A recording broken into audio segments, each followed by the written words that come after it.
morning. Before I start, I would like a show of hands. How many of you are actually familiar with Sesame Street? Oh, I can go back then.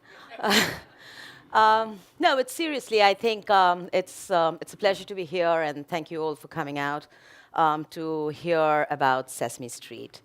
Um, I want to start by saying, what is it about Sesame Street that makes us so special?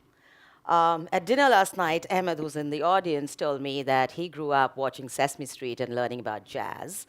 And this morning, I met Slim, who carries Ernie everywhere he goes and takes pictures of it.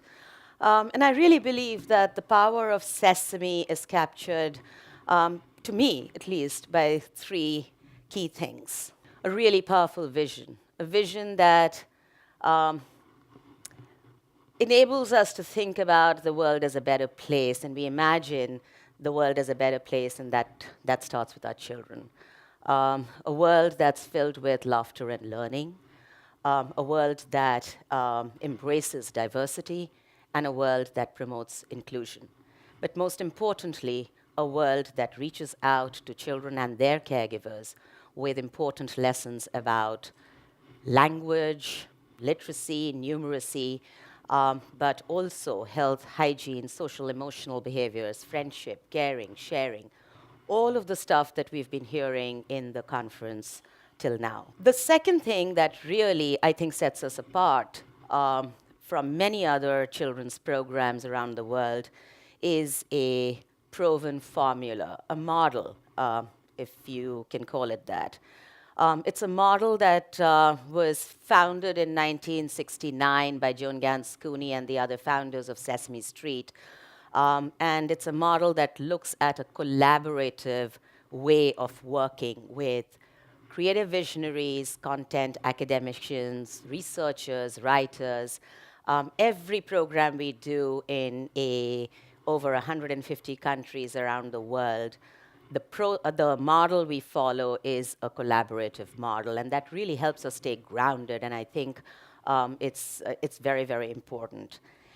And then the third thing that really helps is the fact that we do have a process in place, and many of you who would have addressed, would have seen Tony Wagner's address talking about creativity. I think one of the things he said is that creativity is really about a process. And this is a process we follow irrespective of where we work. We always start with the need, and we always end up collaboratively formulating what the educational strategies will be before we go out and develop the product. And then one of the things we use very effectively is research. We use research for everything. Someone once told me we research more than Unilever in the world. And we all know Unilever does a lot of research. So yeah, and we research both to inform our content, but we also do research in order to see what our impact is.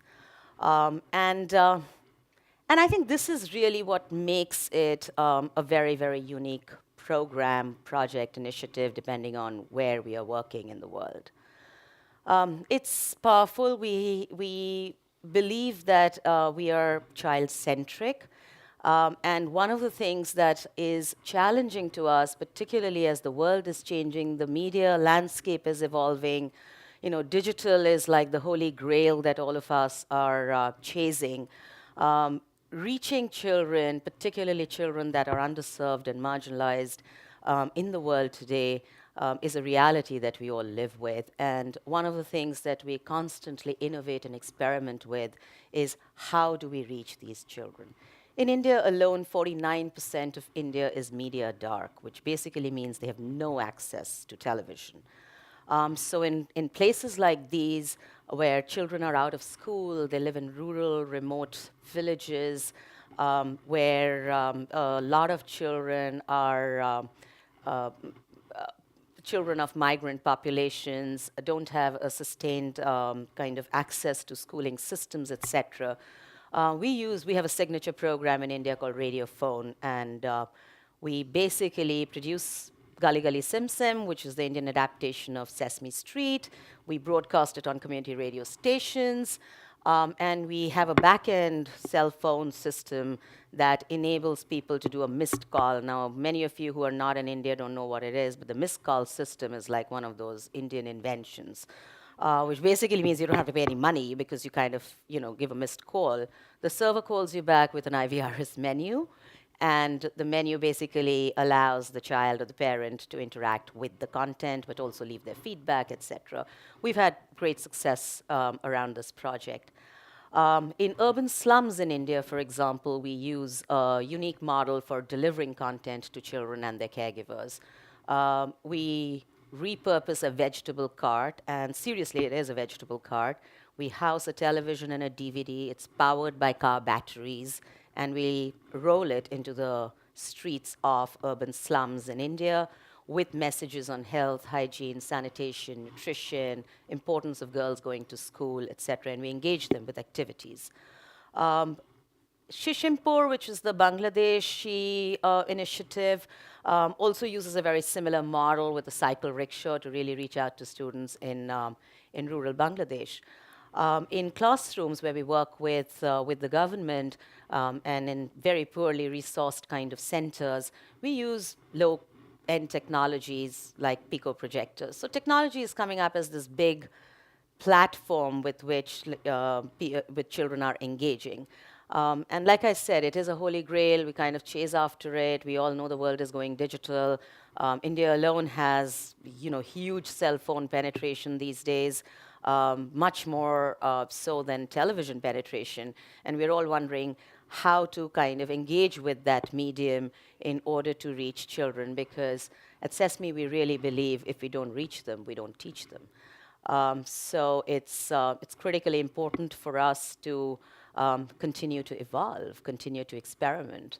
When I joined Sesame in 2006, I was in New York and I was at an orientation program, and I asked them, I said, why do you call it the workshop? And they said, because we are in our 37th year of experimentation.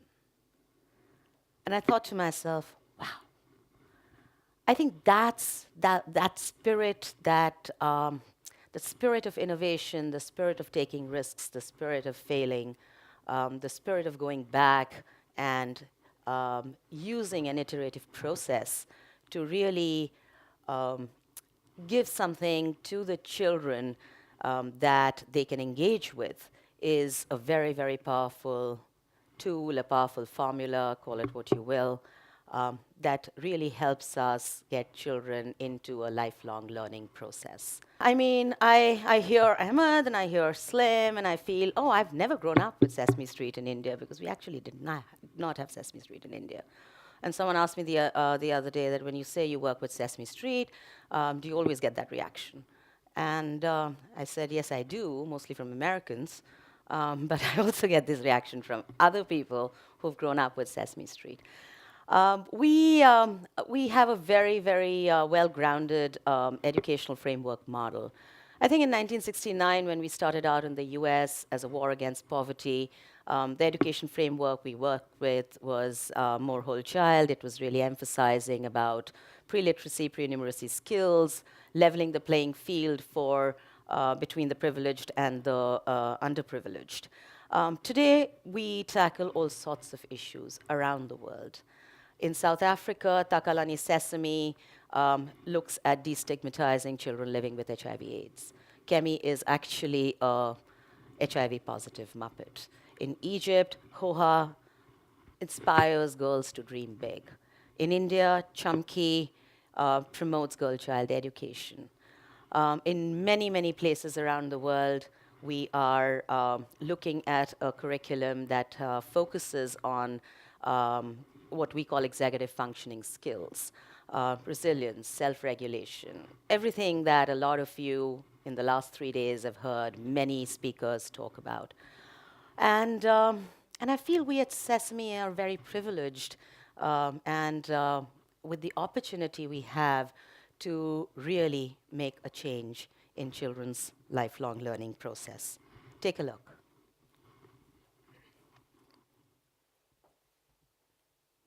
There are 16 million children in India with no access to preschool education. Children who can't count to 10 or spell their name. children who work instead of play.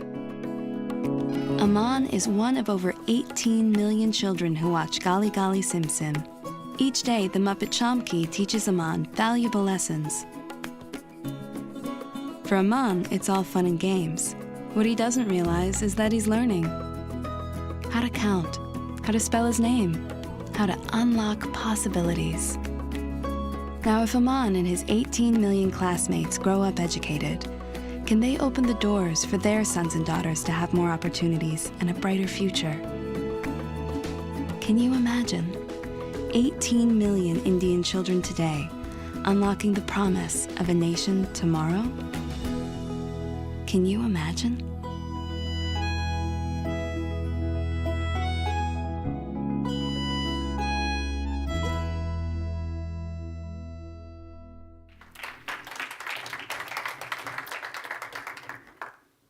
Thank you.